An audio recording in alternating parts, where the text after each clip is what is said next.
নমস্কার বন্ধুরা, আজকে আমি থিঙ্ক লেস ডু মোর বইটি নিয়ে আলোচনা করব।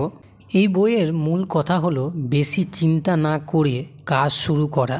আমরা অনেক সময় অতিরিক্ত পরিকল্পনা, ভয়, সন্দেহ আর যদি ব্যর্থ হয় এসব ভাবনায় সময় নষ্ট করি, কিন্তু সাফল্য আসে কাজের মাধ্যমে, শুধু ভাবনাই নয়।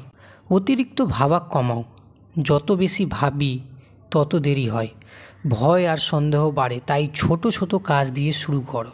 কোনো বড় কাজ করলে সেটাকে সবথেকে ছোট থেকে শুরু করতে হবে, তাহলেই এগোতে পারবে। একদিনে সব করার চেষ্টা করবে না। 2 নম্বর পয়েন্ট হচ্ছে অ্যাকশনকে অগ্রাধিকার দাও। চিন্তা গুরুত্বপূর্ণ, কিন্তু কাজ ছাড়া ফল আসে না।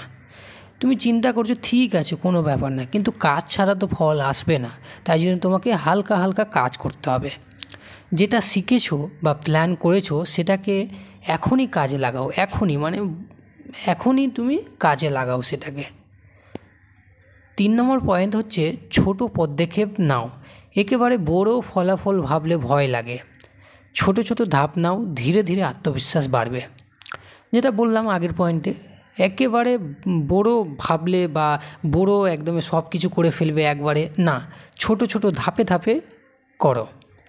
4 নম্বর, ব্যর্থতাকে ভয় পেও না। কাজ করলে ভুল হবেই, স্বাভাবিক ব্যাপার। ভুল থেকেই শেখা হয়, আর সেখানেই উন্নতি হয়। ভুল থেকেই শিখবে, তারপর আস্তে আস্তে আস্তে আস্তে এগোবে। 5 নম্বর পয়েন্ট হচ্ছে সময়ের অপচয় বন্ধ করো। ফেসবুক, অযথা তুলনা বা অতিরিক্ত বিশ্লেষণ বন্ধু করে কাজ মন দাও। ব্যাপারটা হচ্ছে ফেসবুক, ইনস্টাগ্রাম, বন্ধুদের সাথে আড্ডা, এগুলোতে আমরা অনেক সময় নষ্ট করি। বন্ধু ভালো, কিন্তু এমন বন্ধু রাখবে যেন সেই বন্ধুর কাছে তুমি কিছু ভালো শিখতে পারছ। আর তুমি যদি ভুলভাল টক্সিক ফ্রেন্ড রাখো যে তোমাকে নিচে নামাবে, ভুলভাল জিনিসে অভ্যাস তৈরি করবে, সেটা বন্ধু না, বুঝলে? তাদের থেকে দূরে থাকতে হবে। ফেসবুক, ইনস্টা এগুলো থেকে একটু দূরে থাকতে হবে।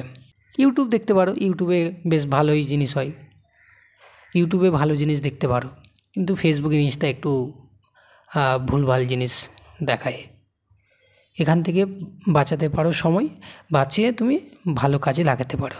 ভিডিওটি যদি ভালো লেগে থাকে তাহলে অবশ্যই লাইক আর সাবস্ক্রাইব করে জানিও কেমন লাগলো। ধন্যবাদ শোনার জন্য।